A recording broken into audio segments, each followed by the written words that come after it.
4 again. That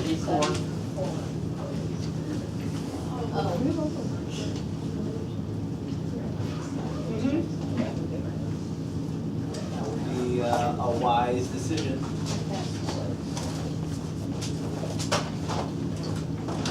This is the last lesson of the chapter. Awesome. Yep.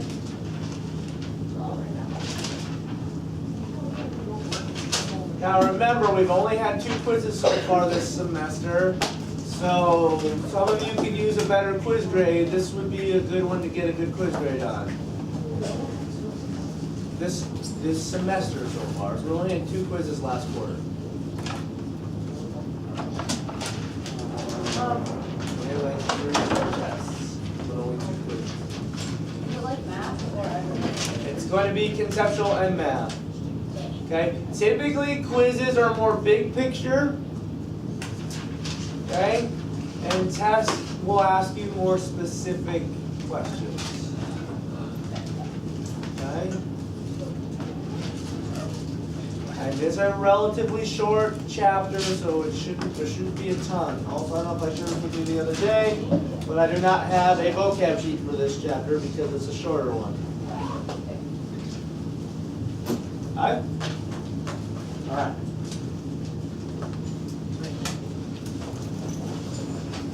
Listen, I need to go get ice because I talked a lot last lesson. Yes.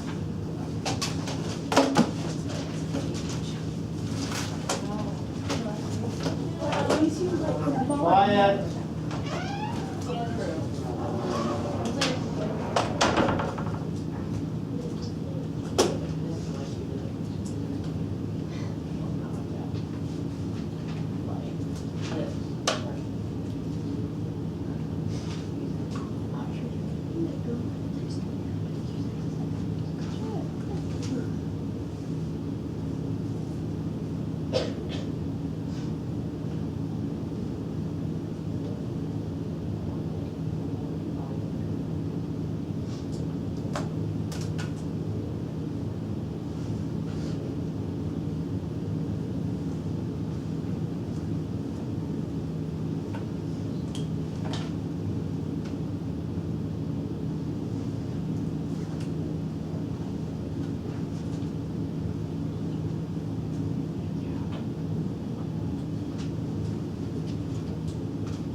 All right, quickly.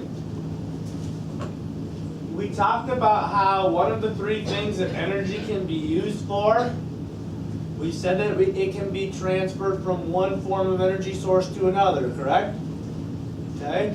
We do this all the time. When you turn on a light switch, you're converting electrical energy into radiant energy. Okay, and some heat energy. Okay, all your appliances, when you're using a stove, you're converting electrical energy into heat energy or thermal energy. Okay? There are all kinds of energy transformations that you do every single day when you drive in a car. A bunch of energy transfers. Has anybody heard this saying that an appliance that has a energy efficient or 5-star energy efficient rating? Have anybody ever heard that? Okay. They've gotten to the point where they can get a lot of appliances to be really efficient, like 96%, 97%, 98%, but nothing has ever been 100% energy efficient. We have not created a 100% efficient object. The reason why is because it's not possible. Because of a thing you will learn later on in high school known as entropy. Every system will lose a certain amount of energy that cannot be reused. Okay? We will never get 100%. Some of the energy always gets lost in some form that is unusable. Okay? I think that's a result of sin. Okay? Entropy is also a result of sin. Entropy is simply states, this is free of charge for you guys. Okay?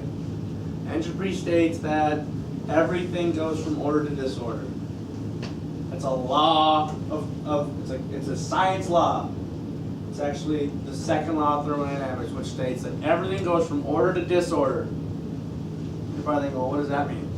Well, this means that all things eventually decay at some point and break down. Cars over time, what do?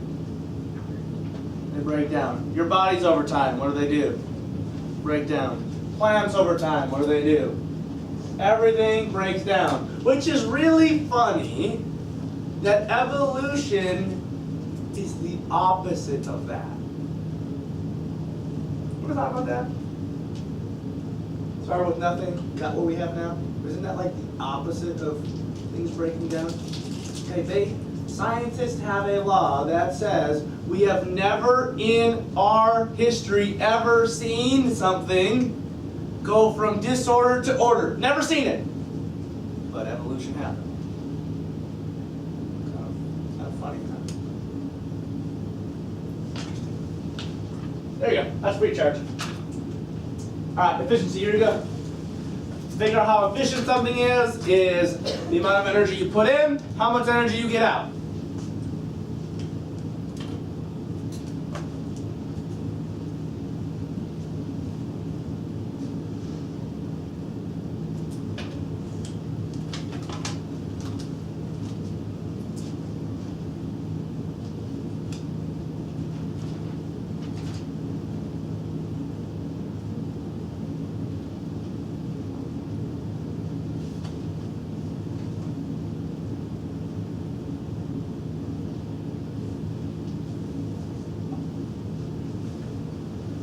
So if you go downstairs tonight and look at your furnace, usually it'll have a little tag on it that tells you how efficient it is. This furnace is 97% efficient. This stove is 89% efficient. What that means is the higher the efficiency number, the more the energy you put in is getting used for what it's supposed to be used for.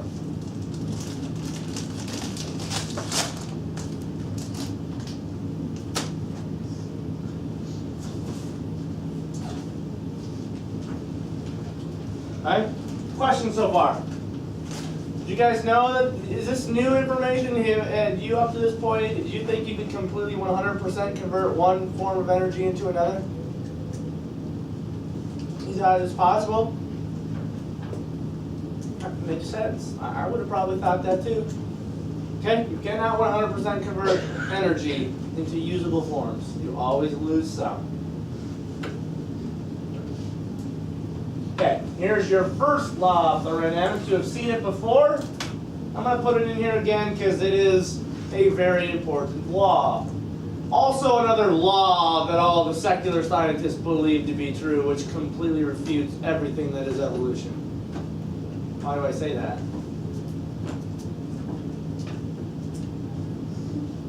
Because they think that everything that we see today came out of absolutely nothing. So if something cannot be created or destroyed, how is that possible? Yep. Not only do we have the first thermodynamic law, kind of disagree with the whole something out of nothing, but we've also got the second thermodynamic law, which states that everything goes from order to disorder, not the other way around. And last time I checked, nothing was a lot more disordered than something.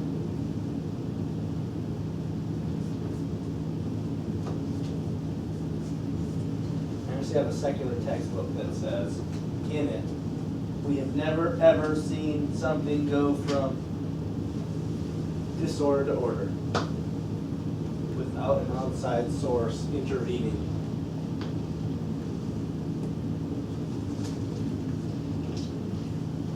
Now, we talked about matter not being created or destroyed. Do you guys remember the context of what we were going through last semester? It was a while ago, where this first came up. Give you a nano point of extra credit for this one.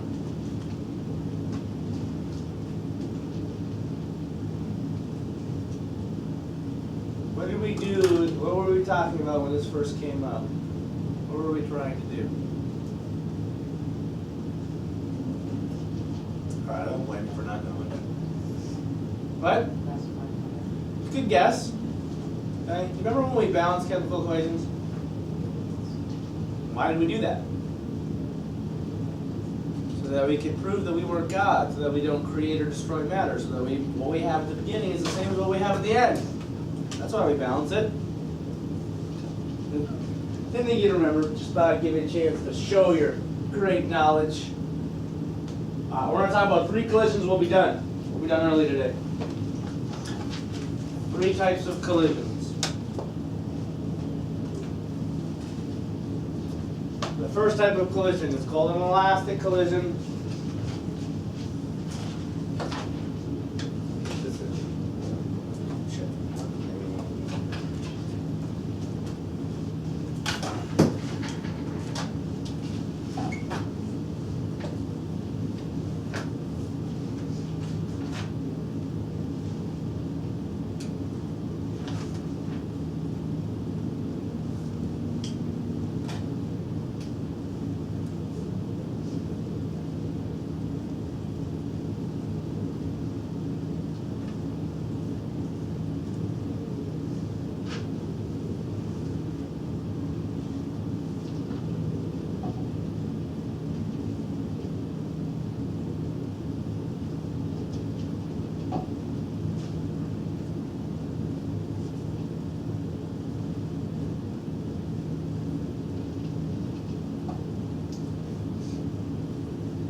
Hey, guess what?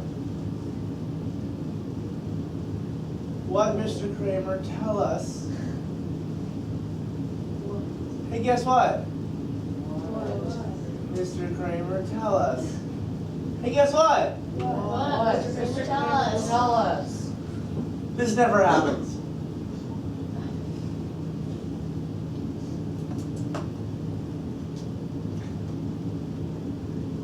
Still want you right in. I'll tell you why this never happens. It should make sense.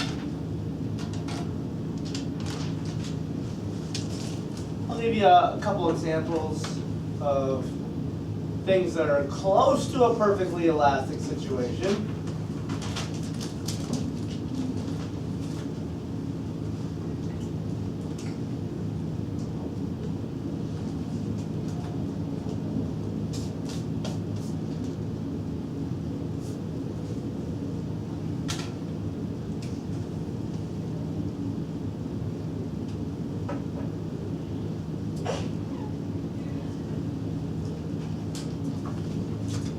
Explain this when you guys get it all in one go.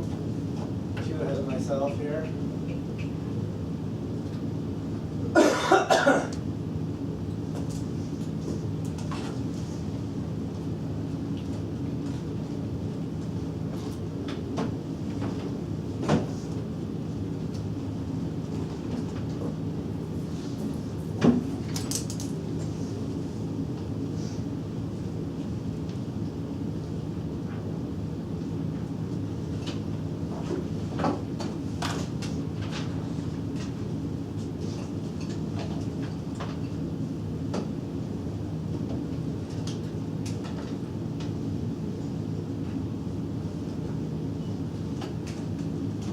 Alright, got it? Any idea why this never happens? Just curious. I wonder if you guys can figure it out. Don't say because it says so up there. Yeah? Okay, absolutely. He just said that during an energy transformation, there's some amount of energy that gets lost and cannot be used. Okay? If you look at this, it says when two objects collide, they rebound so that the sum of their kinetic energies are the same before and after. What that simply means is when two objects hit, they don't lose their kinetic energies. The sum that they had before is the same as what they had after. Maybe kinetic energy transfer from one of the objects to the other, but none of it got lost in another form. Let me give you an example of something that's pretty close to an elastic collision, but not entirely a perfectly elastic collision. When two billiard balls hit each other, when you're playing pool, okay? If I were to measure the sum of their kinetic energies before the collision and the sum of their kinetic energies after the collision, they would be very close. How do you know that it's not a perfectly elastic collision? What is the giveaway?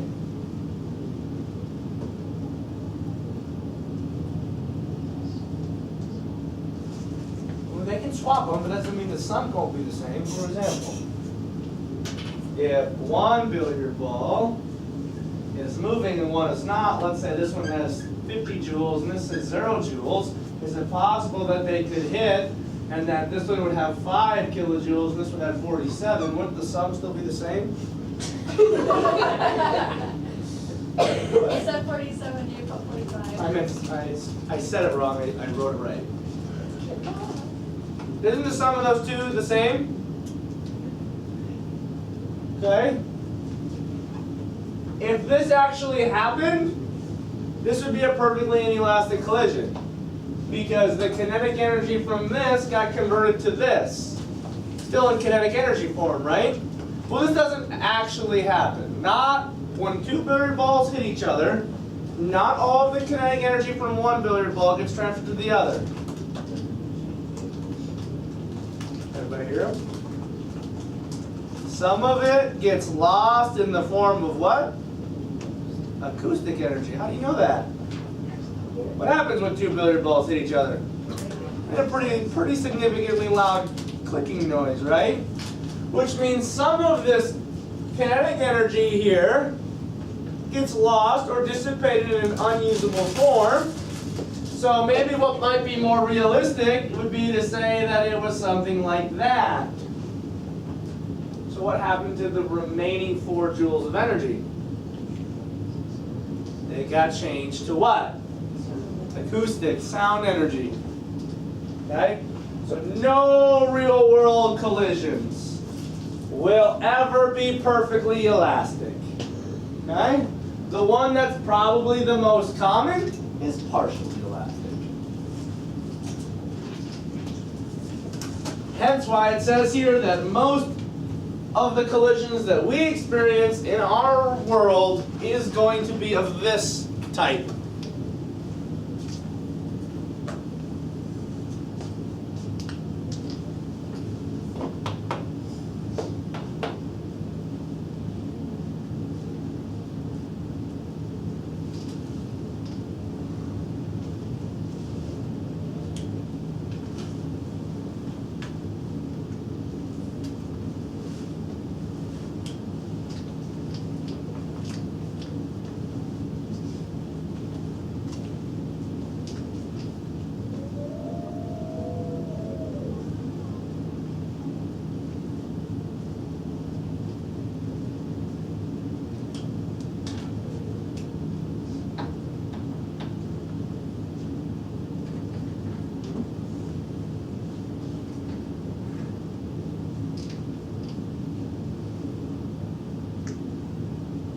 you guys know that when two barrier balls hit, they actually temporarily deform?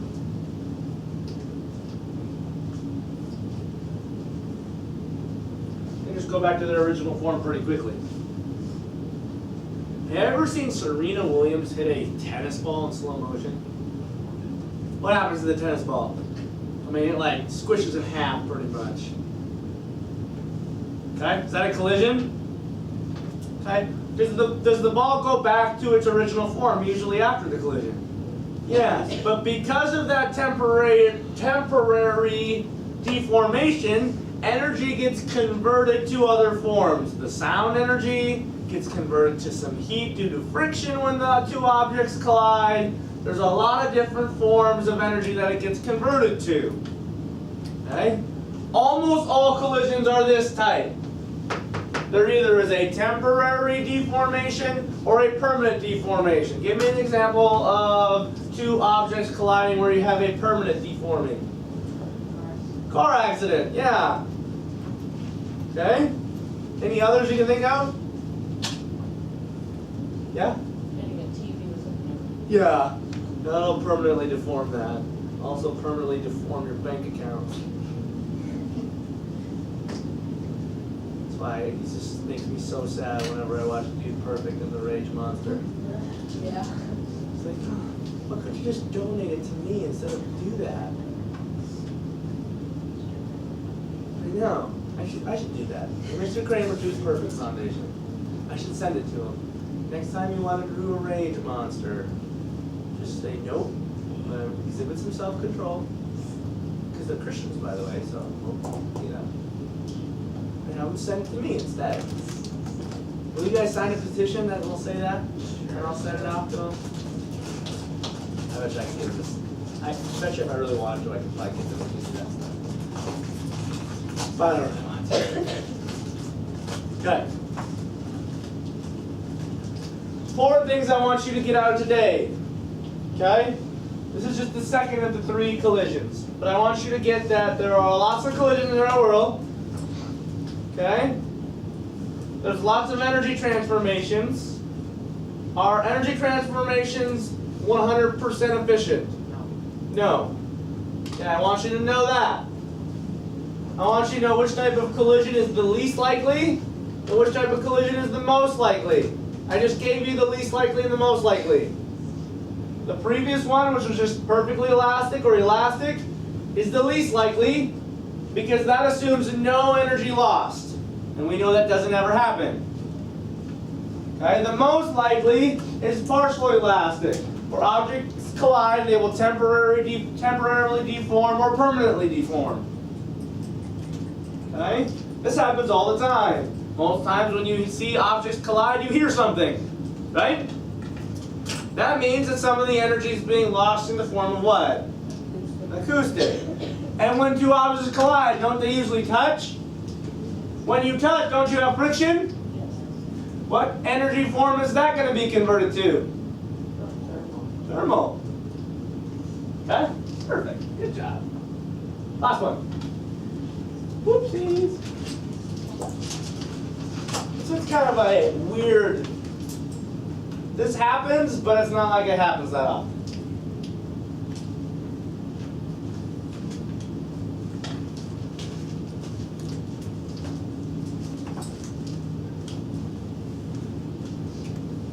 Under car crashes, you might see this.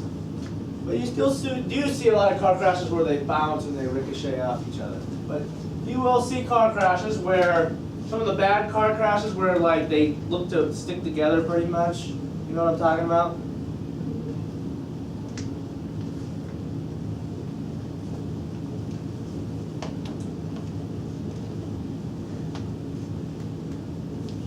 You say a football tackle would kind of exhibit this, except for the fact that it's not permanently deformed. But usually when you make a tackle, you're kind of sticking to them till you hit the ground. Right? And I didn't see much of that this year, but... Did I say that out loud? Okay? Do these sound kind of similar? All 3 of the collisions? Okay, when I say elastic, I'm usually referring to perfectly elastic. So those can be used interchangeably. So if you want to write that next to the elastic ones, that a lot of times when I say elastic, I'm talking about perfectly elastic. It wouldn't be a bad idea. Then you have the most common one, which is what? Partially elastic. Okay. What do you think of when you think of elastic? Rubber band, right? Something that can be deformed, but then always goes back to its original form, usually. Okay, that's why the first two usually go back to their original form, and inelastic means it probably isn't likely to go back to its original form, hence why you see permanently deformed on this guy. Use that to help you. When you think of elastic, it is pliable, it's movable, but it always goes back to its original form. Okay? Most common one is partially elastic. What's the least common one? No. Perfectly elastic. Because that one assumes what? No energy is lost into a different form. And we know that never happens. Okay? Any last questions?